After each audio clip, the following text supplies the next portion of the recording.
Hello friends, आज हम लोग देखेंगे बीएफएम का मॉड्यूल बी चैप्टर 10 का पार्ट 3। इसमें पहले हम लोगों ने फ्रेंड्स डिटरमाइनिंग एडजस्टेड एक्सपोजर जो था हमारा पहला, ये हमने देखा था। अभी इसमें हम लोग देखेंगे डिटरमाइनिंग अलाउएबल रिडक्शन। तो यहाँ पे देखिए फ्रेंड्स, डिटरमाइनिंग अलाउएबल रिडक्शन जो है किसी भी एक्सपोजर में हम लोग दो तरीके से देखते हैं। पहला होता है डिपॉजिट अंडर लियन, अगर उसमें कुछ डिपॉजिट जो है सिक्योरिटीज़ में अगर लिया हुआ है तो उसके ऊपर हम लोग अलाउएबल रिडक्शन निकालेंगे। और दूसरा होता है अगर कोई अदर फिनेंशियल कोलेट्रल लिया गया है अप्रूव्ड, तो उसके ऊपर हम लोग निकालेंगे। तो सबसे पहले हम लोग देखेंगे डिपॉजिट अंडर लियन पे कैसे अलाउएबल रिडक्शन निकालते हैं। तो इसके लिए एक फॉर्मूला है friends, allowable reduction is equal to C into 1 minus HFX into multiplied by MF।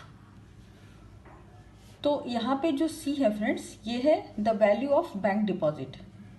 One का वैल्यू यहाँ पे 100 से होता है फ्रेंड्स, ये परसेंटेज में होता है। फिर है माइनस HFX। तो HFX जो है ये अगर एक्सपोजर और कोलेट्रल यानी कि जो हमारा डिपॉजिट है दोनों अगर सेम करेंसी में हो तो वहाँ पे हम HFX की वैल्यू जो है 0 लेते हैं। और अगर एक्सपोजर और कोलेट्रल की करेंसी जो है अलग अलग है तो हम लोग HFX की वैल्यू 0.08 लेते हैं। फिर है MF का मतलब है मैच्योरिटी फैक्टर।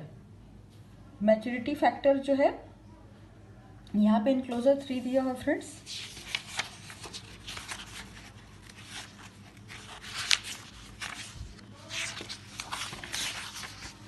ये देखिए इनक्लोजर 3। मैच्योरिटी फैक्टर हम लोग कैसे निकालेंगे, तो collateral value is to be adjusted based on maturity factor. Maturity factor is to be determined in accordance with the following guidelines. अगर remaining maturity of the deposit at the time of sanction is less than the remaining maturity of the exposure, the time of sanction and lien document does not provide for automatic renewal adjustment, maturity mismatch exist. यानी कि अगर जो exposure का tenure है और deposit का tenure है दोनों अगर अलग अलग हो तो वहाँ पे मैच्योरिटी मिसमैच जो है वो अराइज होगी। तो जहाँ पे मैच्योरिटी मिसमैच नहीं होगी यानी कि एक्सपोजर और डिपॉजिट दोनों का अगर जो टेन्योर है वो सेम होगा तो वहाँ पे मैच्योरिटी फैक्टर की वैल्यू जो है वो 1 आएगी। Where there is maturity mismatch and maturity of collateral at the time of sanction is less than 1 year, तो MF इक्वल टू 0। अगर जो मैच्योरिटी मिसमैच है वो लेस देन 1 ईयर की होगी तो वहाँ पे MF की वैल्यू हम लोग 0 लेंगे। और जहाँ पे 1 ईयर और मोर होगी तो वहाँ पे हम लोग ये एक ये दिया हुआ फ्रेंड्स फॉर्मूला, इसके थ्रू हम लोग इसको निकालेंगे। तो जहाँ पे maturity factor equal to T minus 0.25 divided by T capital T minus 0.25, जहाँ पे स्मॉल t जो है वो कोलेट्रल का टेन्योर होगा और कैपिटल T जो है वो एक्सपोजर का टेन्योर होगा। तो यहाँ पे नॉर्मली जो है अगर दोनों सेम है फ्रेंड्स तो हम लोग 1 लेंगे, अगर लेस देन 1 ईयर है तो 0 लेंगे और अगर ग्रेटर देन 1 ईयर है तो हम लोग उसको फॉर्मूले के थ्रू सॉल्व करेंगे। Normally in case where deposit under lien and loans and advances are in the same currency and is well documented, allowable reduction would equal the value of deposit under lien. अगर दोनों जो है same currency में हो friends, जो हमारा exposure है और डिपॉजिट है और दोनों का जो टेन्योर है वो सेम हो तो नॉर्मली जो हमारा अलाउएबल रिडक्शन जो है वो डिपॉजिट के वैल्यू के इक्वल होता है। यानी कि हमारा ये पोर्शन भी जो है वो नेग्लिजिबल हो जाता है, ये भी नेग्लिजिबल हो जाता है। तो अलाउएबल रिडक्शन की वैल्यू जो है डिपॉजिट के वैल्यू के इक्वल होती है। फिर सेकंड जो है वो है approved financial collateral. Approved financial collateral के लिए जो कि अदर देन बैंक डिपॉजिट होते हैं फ्रेंड्स, तो उसको हम लोग लेंगे। तो उसके लिए फॉर्मूला है C into 1 minus HC minus HFX into MF minus E multiplied by HE, जहाँ पे C जो है वो हमारा कोलेट्रल का वैल्यू है, 1 का वैल्यू 100% से है। HC जो है वो haircut appropriate to the collateral, जो कि इनक्लोजर 6 में, यहाँ पे फ्रेंड लास्ट में इनक्लोजर 6 दी हुई है।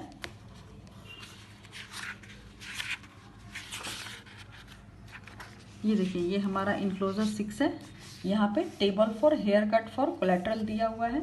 तो इसको फ्रेंड्स अगर आप याद कर ले तो बहुत ही अच्छा रहेगा, लेकिन फिर भी कुछ जो इम्पोर्टेंट्स है वो हम लोग देख लेते हैं, जैसे cash, bank own FDR, national NSC, KVP, LIC, ये सारी चीज़ों की वैल्यू जो है हेयर कट में 0% होती है। RBI रिलीफ बॉन्ड 0.5% अगर अप टू 1 ईयर है, more than 1 year and up to 5 year 2% है, और मोर देन 5 ईयर 4% है। ऐसे करके फ्रेंड्स ये पूरी चार्ट दी हुई है, ये चार्ट को आप एक बार गो थ्रू कर लीजिएगा।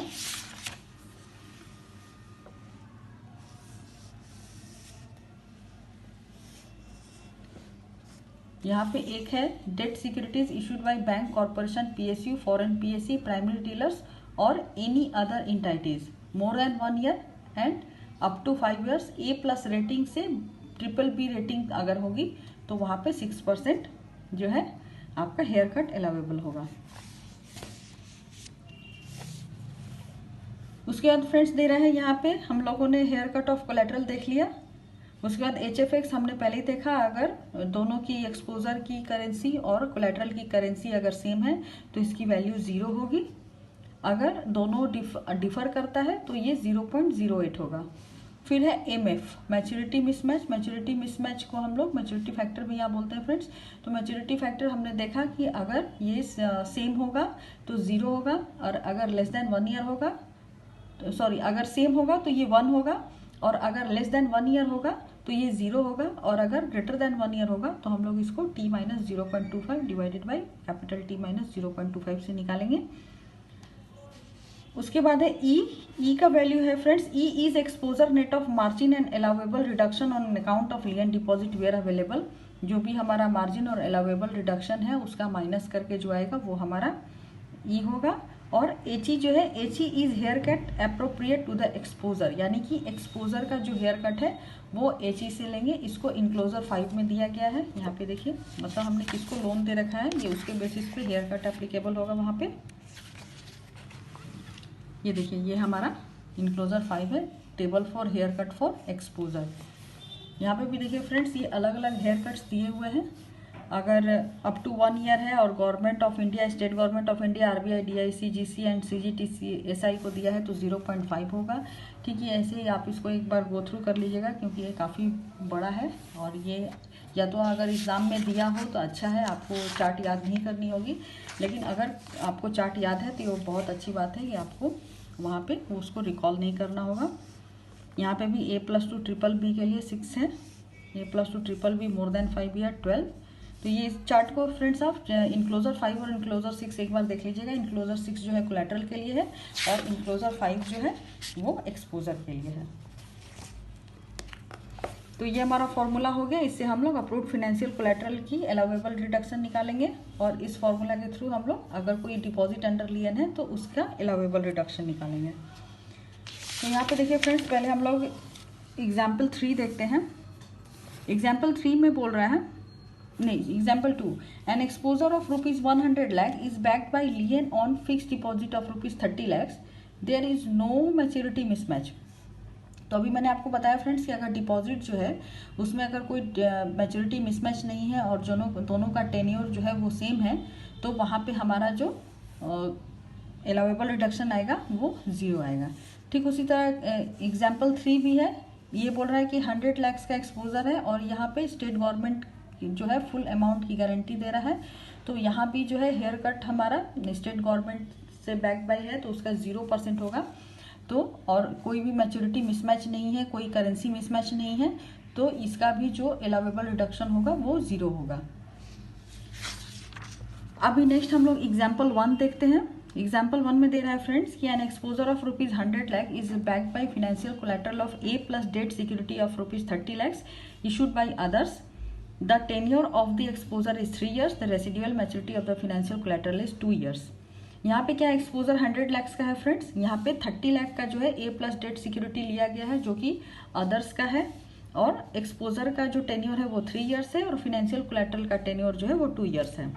इन this case the financial collateral is an eligible credit risk mitigant as the residual maturity of the collateral is less than the residual maturity of the exposure, maturity mismatch is also there. However, there is no currency mismatch. यहाँ पे currency mismatch नहीं है, यानी कि हमारी HFX की value जो है वो 0 है।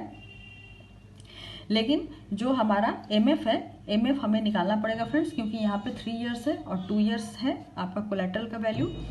तो जो हमारा कोलेट्रल है उसका वैल्यू है 30 लाख और टोटल एक्सपोजर का वैल्यू है 100 लाख।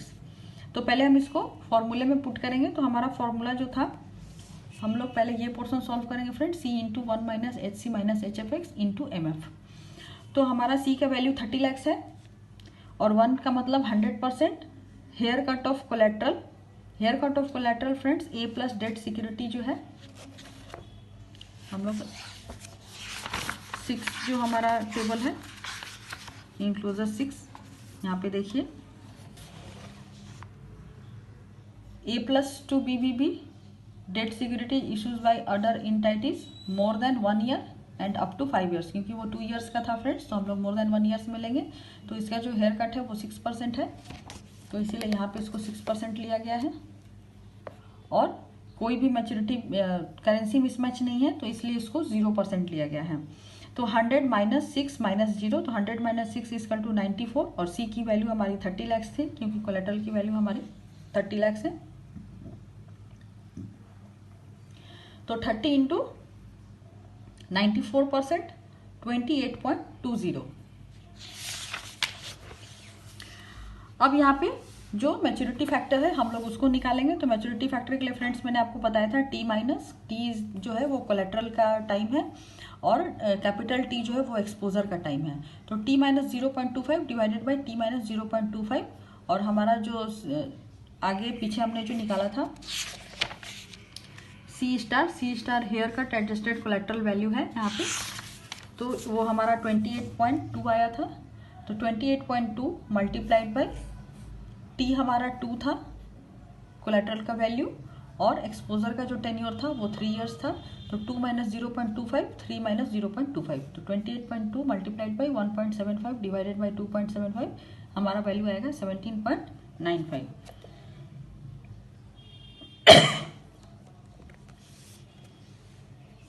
अब उसके बाद फ्रेंड्स हम लोग ई की वैल्यू निकालेंगे। ई की वैल्यू निकालने के लिए हमारा जो टोटल एक्सपोजर है 100 लाख का, यहाँ पे देखिए 100 लाख का हमारा टोटल एक्सपोजर है। तो 100 लाख में से हमारा जो अलाउेबल रिडक्शन आया कोलेट्रल वैल्यू का, उसको हम लोग माइनस करेंगे। तो 100 माइनस ये जो हमारा वैल्यू है 17.95, इसमें से हमने 17.95 को माइनस किया, तो हमारा जो net exposure qualifying for capital adequacy है वो होगा 82.05। अभी एग्जाम्पल 4 देखते हैं फ्रेंड्स। एग्जाम्पल 4 में दे रहा है कि N exposure of ₹100 lakhs is backed by financial collateral in the form of NSC of ₹30 lakhs and eligible A plus debt securities issued by other of ₹50 lakhs. The residual tenure of the exposure is 3 years and the residual maturity of both the collaterals is 3 years. There is no maturity mismatch. यानी कि यहाँ पे हमारा जो collateral का total value है वो 30 lakhs plus 50 lakhs 80 lakhs है आउट ऑफ 100, और यहाँ पे टेन्योर जो है एक्सपोजर का भी 3 इयर्स है और कोलेट्रल का भी 3 इयर्स है, तो यहाँ पे कोई भी मैच्योरिटी मिसमैच नहीं है। और दोनों की करेंसी मिसमैच जो है फ्रेंड्स वो भी नहीं है, तो हम लोग इसको निकालेंगे। यहाँ पे weightage of NSC and A plus debt security in the basket of assets are 30% and 50% respectively. Based on residual maturity haircut applicable to NSC is 2% and to A plus debt securities is 6%। Friends हम लोग table में देखा था, चूंकि वहाँ table में NSC का 0% है, लेकिन यहाँ पे NSC का 2% क्वेश्चन में दिया हुआ है, तो हम लोग इसको 2% के ऊपर जो है वो निकालेंगे। और A प्लस डेट सिक्योरिटीज का हेयर कट जो है कोलेट्रल का वो 6% होता है, तो उसके बेसिस पे हम लोग यहाँ निकाल रहे हैं हेयर कट ऑफ कोलेट्रल। तो चूंकि 30 है, यहाँ पे 30% लिखने की जरूरत नहीं है फ्रेंड्स, ये 30 लाख है तो हम इसको 30 लेंगे। 30 मल्टीप्लाइड बाई 30 का 2% और 50 लाख का 6%, तो ये दोनों को जब हम ऐड करेंगे तो हमारा total haircut of collateral जो है वो 3.60% आएगा। उसके बाद the value of haircut adjusted collateral would be हमारा 80, 30 प्लस 50 जो है कोलेट्रल का वैल्यू 80 है, और 1 का मतलब है 100 माइनस हमारा जो हेयर कट का वैल्यू है फ्रेंड्स 3 माइनस 60, और चूंकि यहाँ पे कोई भी करेंसी मिसमैच नहीं है तो हम लोग उसको 0 लेंगे, कोई भी मैच्योरिटी मिसमैच नहीं है इसलिए उसको भी हम लोग 0 लेंगे। तो 80 इंटू 1 माइनस 3.60, तो 100 में से 3.60 गया तो 96.40, 80 में हमने उससे मल्टीप्लाई किया तो 77.12, और इसका नेट एक्सपोजर हम लोग निकालेंगे फ्रेंड्स, क्योंकि हमारा एक्सपोजर जो था वो टोटल 100 लाख का था, तो 100 लाख में से हमने 77.12 माइनस किया, तो हमारा टोटल अलाउेबल रिडक्शन जो होगा दैट इज 22.88 लाख। अभी स्टैंडर्डाइज अप्रोच में फ्रेंड्स जो हमारा थर्ड स्टेप आता है वो है डिटरमाइनिंग एप्लीकेबल रिस्क वेट। तो फ्रेंड्स हमारा जो सर्कुलर है आरबीआई का, उसके अंदर आपको अलग अलग एक्सपोजर्स के लिए अलग अलग रिस्क वेट मिलेंगे। तो इसीलिए यहाँ पे दे रहा है कि एप्लीकेबल रिस्क वेट जो है it depends on the type of exposure. Various types of exposure and applicable risk weights are available in the RBI guideline referred. तो यहाँ पे जो है कुछ पॉइंट्स दिए हुए हैं कि किस तरीके से वहाँ पे एक्सपोजर को रिस्क वेट में कैटेगराइज किया गया जाता है। तो यहाँ पे मेनली 3 तरह में दिया हुआ है फ्रेंड्स। पहला है स्टैंडर्ड एसेट। स्टैंडर्ड एसेट में 2 है। पहला आपका जो है वो इंडिपेंडेंट ऑफ रेटिंग, यानी जहाँ पे रेटिंग बेस्ड नहीं होगी, और दूसरा जो है वो रेटिंग बेस्ड होगी, और तीसरा है एनपीए इंडिपेंडेंट ऑफ रेटिंग। अभी यहाँ पे फ्रेंड्स स्टैंडर्ड एसेट जो है इंडिपेंडेंट ऑफ रेटिंग में हम लोग रिस्क वेट कैटेगराइज करेंगे। जैसे सेंट्रल गवर्नमेंट से अगर कोई गारंटी है आरबीआई, डीआईसीजीसी और सीजीटीएसआई लाइक, तो इस तरीके के एक्सपोजर में रिस्क वेट 0% होता है। अगर स्टेट गवर्नमेंट की गारंटी है तो वहाँ पे रिस्क वेट 20% होता है। अगर कोई फॉरेन सॉवरिन है इंडिया का, वहाँ पे अगर कोई गारंटी है और वहाँ पे जो डोमेस्टिक करेंसी है वो फॉरेन करेंसी में है, where exposures denominated in domestic currency of the foreign country, foreign country के डोमेस्टिक करेंसी में अगर वो है एक्सपोजर, तो उसको भी हम लोग वहाँ पे रिस्क वेट जो है वो 0 होगा।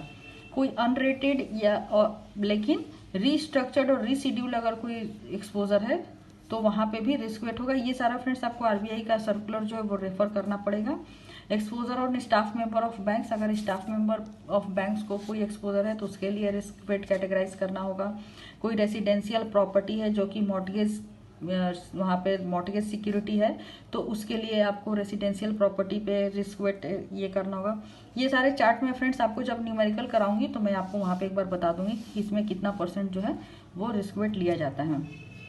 फिर exposure fund based and non fund based secured by mortgage on commercial real estate. अगर कमर्शियल रियल एस्टेट में मॉर्टगेज के बेसिस पे अगर कोई फंड बेस्ड या नॉन फंड बेस्ड दिया गया है, कोई पर्सनल लोन है, कैपिटल मार्केट एक्सपोजर है, वेंचर कैपिटल फंड्स है, एनबीएफसी है, या रेगुलेटेड रिटेल एक्सपोजर्स हैं।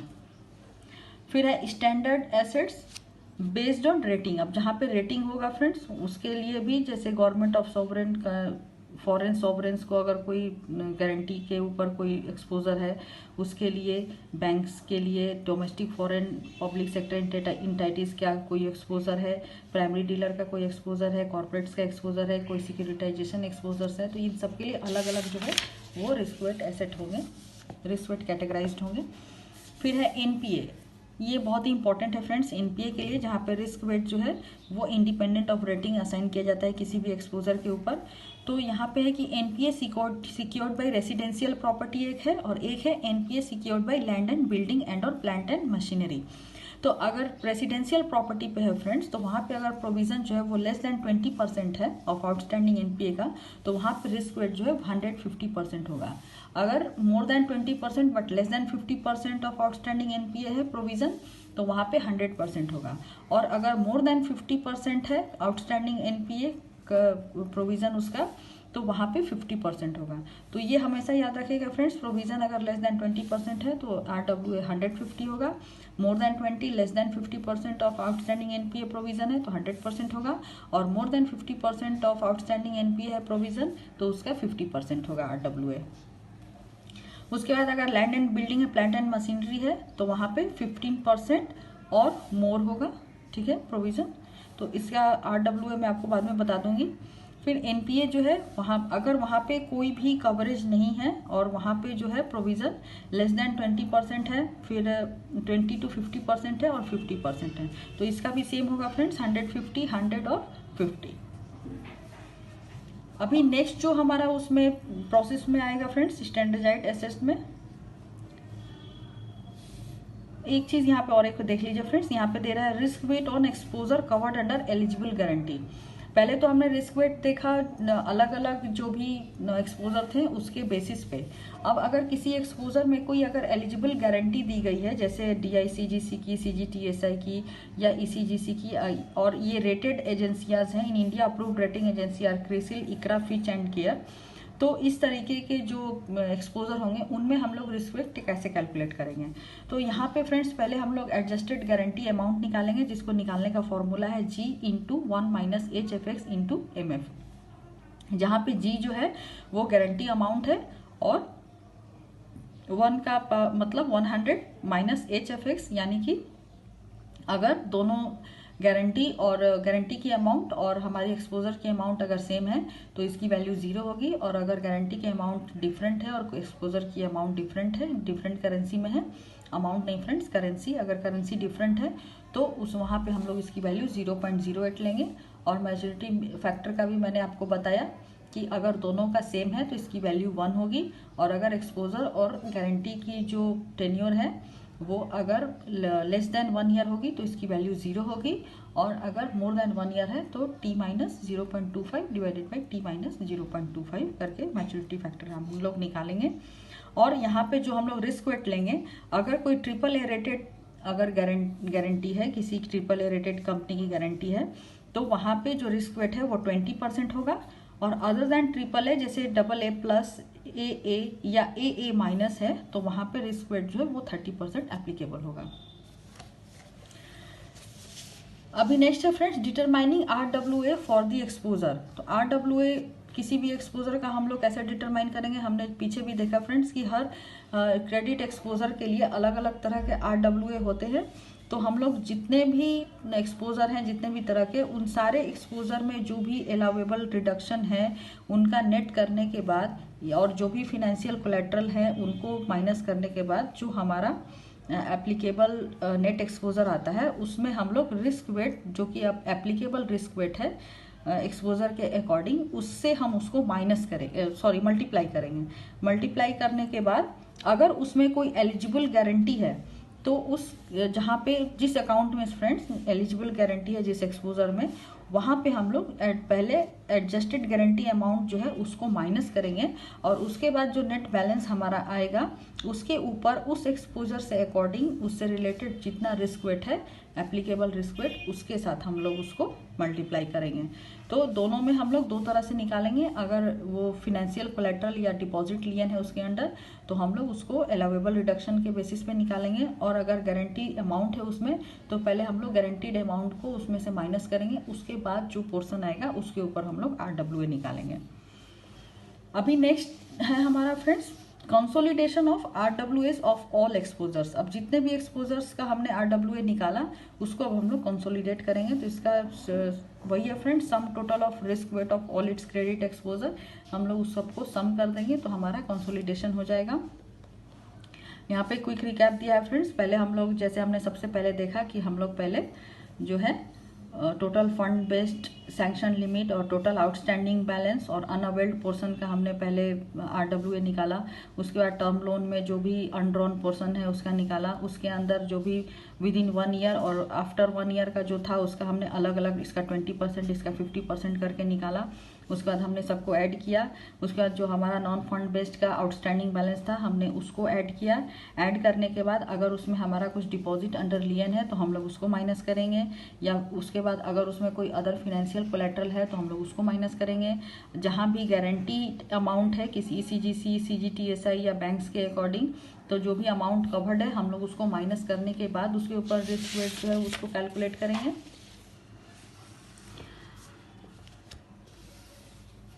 यहाँ पे दे रहा है फ्रेंड्स कि जो गारंटर की जो रेटिंग सर्टिफिकेट है, जो हमने देखा था कि अगर ट्रिपल ए रेटेड है तो 20% RWA होगा, और उसके अलावा जो भी है AA प्लस AA माइनस तो वहाँ पे 30% होगा।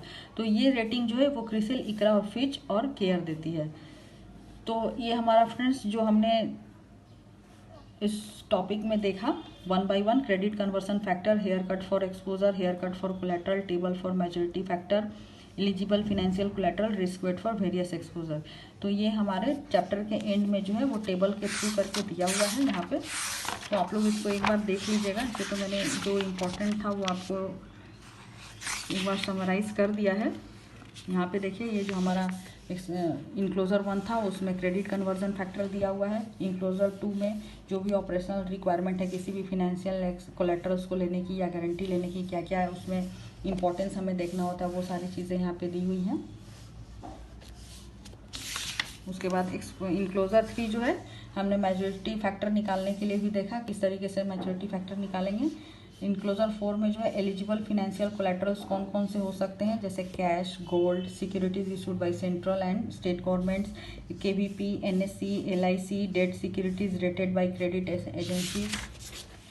उसके बाद है debt securities not rated by credit rating agencies, equities कुछ है, अगर म्यूचुअल फंड्स कुछ है, तो ये सारे जो है वो अदर फिनेंशियल कोलेटरल्स होते हैं। फिर इनक्लोजर 5 में friends table for haircut for exposure, exposure के लिए जो हेयर कट है वो यहाँ पे टेबल में दिए हुए हैं, इसको आप एक बार गॉन थ्रू कर लीजिएगा। और इनक्लोजर 6 जो है इसको तो आप बिल्कुल ही याद कर लीजिएगा फ्रेंड्स, क्योंकि ये table for haircut for collateral है, तो इसमें आपको जो इम्पोर्टेंट है वो सारे एक बार देख लीजिएगा और याद कर लीजिएगा। तो फ्रेंड्स इसी के साथ हमारा जो ये टॉपिक है यहीं पे ख़त्म होता है। नेक्स्ट वीडियो में हम लोग नेक्स्ट टॉपिक के साथ मिलेंगे। तो अगर आपको हमारा वीडियो अच्छा लग रहा है तो आप हमारे चैनल को लाइक करिए, शेयर करिए, सब्सक्राइब करिए, और नेक्स्ट वीडियो के लिए keep watching our channel and thank you for watching this video.